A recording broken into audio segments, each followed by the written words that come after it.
here's your host on Blankety Blank, Terry Wogan.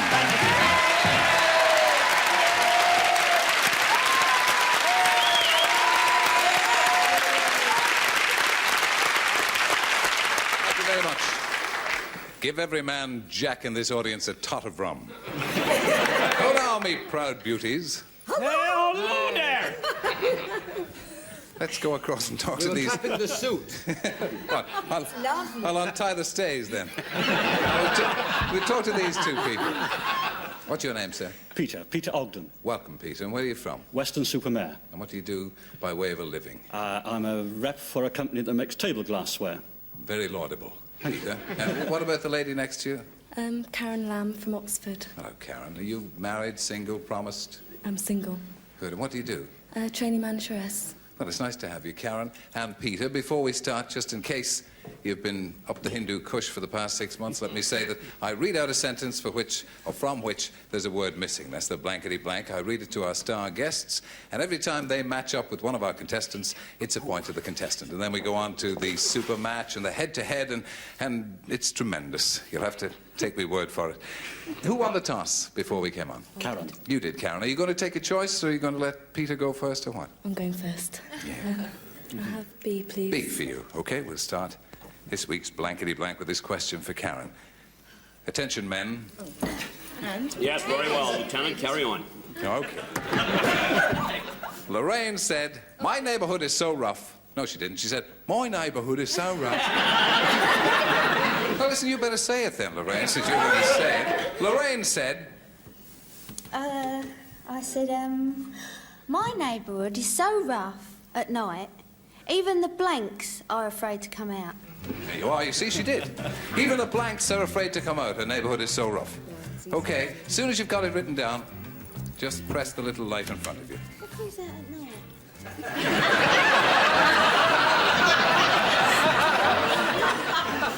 Oh, what did you put?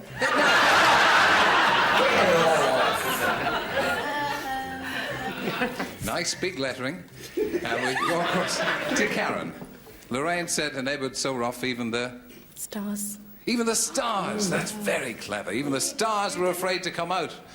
That's good. David Jason. Mr. Wagenthorpe. Gosh, it's wonderful to have you back on the show again this week.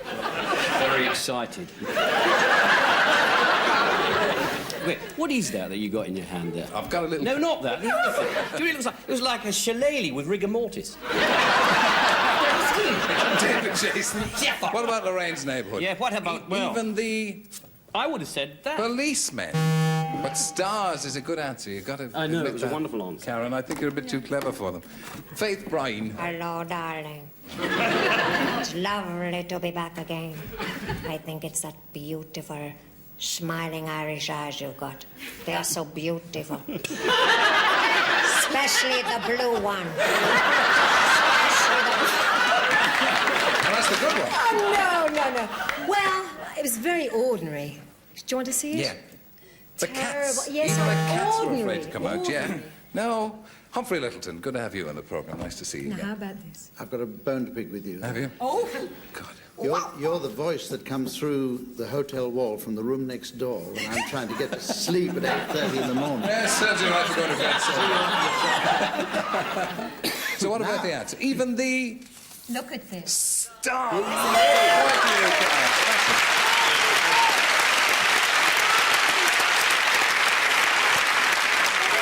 I'm delighted to welcome back Kate O'Mara. Thank you, sir. I'm delighted to be back. I'm afraid it's also very... Cats, yeah, that's what Faith said. Johnny Moore, welcome to the show. Thank you, sir. Well, if I was Detective Superintendent Watt, I would say the police. But as it not, it could be the Fonz and say, he, the fuzz. The fuzz. Sit on it, Johnny. I wish you had. Lorraine Chase, it's your I neighbourhood. must admit, I cheated, because I couldn't think of anything. Yeah, I find that very hard to believe. Now, Terry, now. So I put the filth. The same filth? as him. Filth doesn't come out of Don't take that personally. She lives in my neighbourhood. I just want to say that some of my best friends are policemen. That's 1 point to you, Karen. And you got that for a very good answer. Stars. That'll teach you to give good answers on this programme. We go to you, Peter, for this. Right. And your question. Percy Thrower leapt into the air when the judge pinned a rosette to his prize blank. What we tried to do here, you see, is get the contestants' thought waves running in conjunction with the star guests. And how often we fail. It doesn't work. Thank you. Okay, as soon as you've got it, light it up, please. David's ready. So is Johnny and Kate. Faith, Humphrey, and plucky Lorraine. Percy Thrower. Yes. When they pinned a rosette onto his prize... Leak. Leak. Good, good. His prize leak. Go away. What time do you finish tonight? Wow. I don't know. What time would you like me to finish? Look, I didn't know what he was going to say.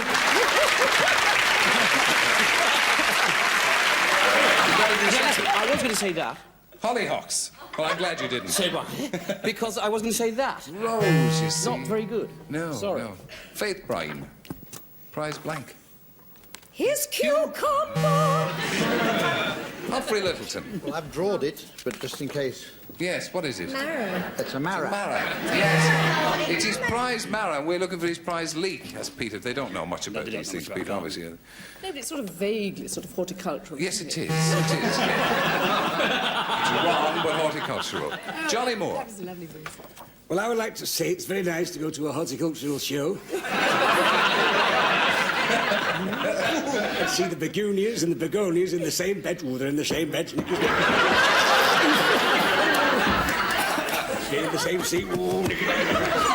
I put Floribunda bush. You did. Well, I thought the same, so I put marrow. Yes, Mara. We've no joy for you there, Peter, I'm afraid. Sorry.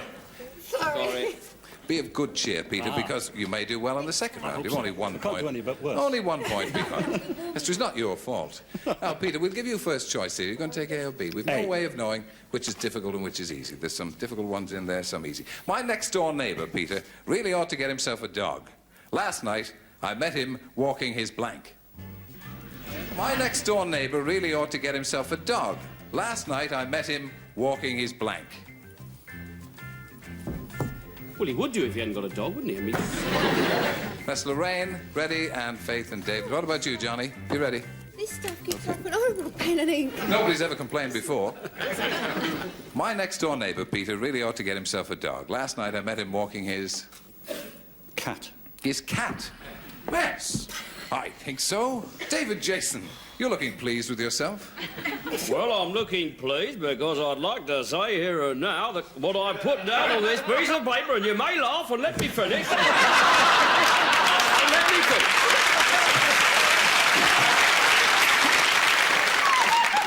What I've put down in this piece of paper here is the situation that we, the Labour Party, find ourselves in at this moment, and here it is.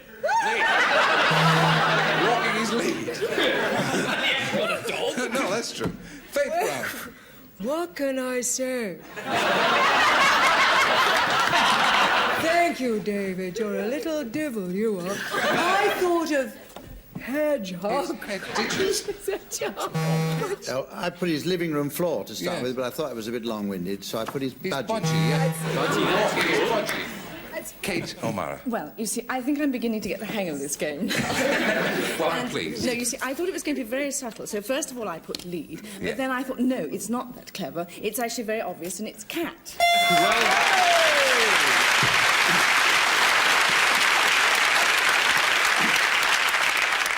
Well, we've had the Labour and we've had the Conservatives, so I'm going to speak on behalf of the Liberals. Yeah.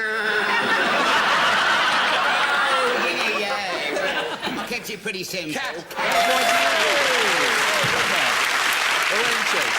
thought the same thing. We must be on the same wavelength. Yeah. It's because he's musical, see? Well, You know what I mean? and you've got this new record coming out, haven't you, Lorraine? Yeah. well. I had a feeling you wanted me to tell them So I something put that... Budgery Guy. Budgery Guy, yeah. And I quite. Lee, I yeah. nearly forgot. And you've but got I the still- dictionary with you, haven't you? No, I forgot it today. Did you? I bet you really can spell. You're just having us on. 2-1 in the lead, Peter. It's still anybody's match. Yes. So we'll go to you for round 2, and you'll have to take B here, Karen. 1 point behind. Let me just say, you're out of this, Humphrey, I'm afraid, because you matched with Karen in the first round. So it's just David and Faith and Kate and Johnny and Lorraine. I know an ornithologist, Karen, who says he always hears the first cuckoo. But then he does live in a blank. I know an ornithologist. What is an ornithologist? Doctor, dear. You Doctor. It's a bird fancier. I know an ornithologist who says he always hears the first cuckoo. Oh. But then he does live in a blank. This ornithologist, Karen, where do you think he lives? Well, I got 2 choices. Well, you haven't really. You've only got one. Tree. He lives in a tree. Good answer. Lives in a tree. Be quiet, woman. Giving it all away. Sorry. David Jason. Look, I've got this, love. A bird sanctuary. That's good. Good answer. Faith Brown. Tree! Tree!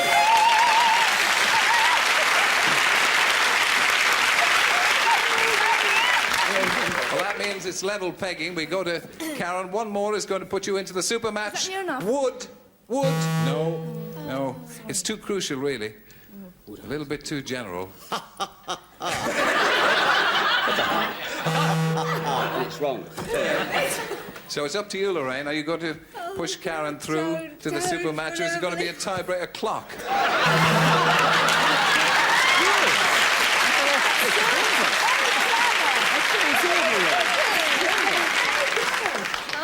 Moving right along, with the score at 2-all, we move to our tiebreaker. Now, for the tiebreaker, the contestants write down what they think the answer is. I then go for a dose of the verbals to all of you. Starting with David, you give the answer, then Faith and Humphrey. As soon as it corresponds with what you have written down, either of you, put the hand in the air, and you go through to the super match, all right? Igor grunted. We guessed her baby. Oh, that's nice. Igor grunted. We guessed our baby was going to be ugly. Our first hint came when the stork who delivered him was blank. Now, you can have a couple of words, you can have one word, doesn't matter. Igor grunted. You think about it, you don't have to write it down. Just give it to me when I go to Right. it. Igor grunted. We guessed our baby was going to be ugly. Our first hint came when the stork who delivered him was blank. Now, it can be more than one word if you want it to be. You see, Karen obviously trusts you. She's turned her answer upside down. You can't copy it. It's nice to see sporting contestants, isn't it? You ready? Everybody ready? David, I'm going to start with you as soon as you're ready. Yes. When the stork who delivered him was... blind. Blind. He's got it. Lift it up there, let's see it. Blind. Congratulations to you.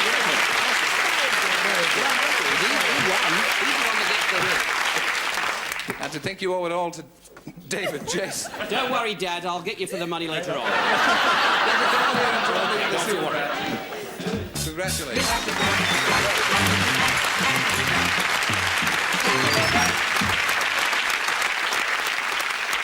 Karen, don't be too vexed. What did you have as an answer? Bald. Bald. Karen, we do thank you for coming along and making it such a very close contest. And you'll get, as a consolation, our Blankety Blank checkbook and pen. Thank you, Karen. Bye-bye.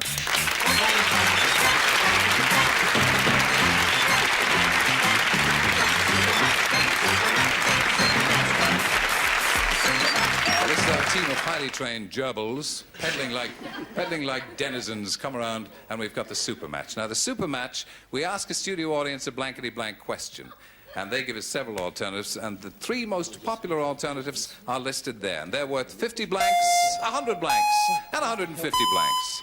And in turn, those blanks are worth these prizes and more. Double these prizes.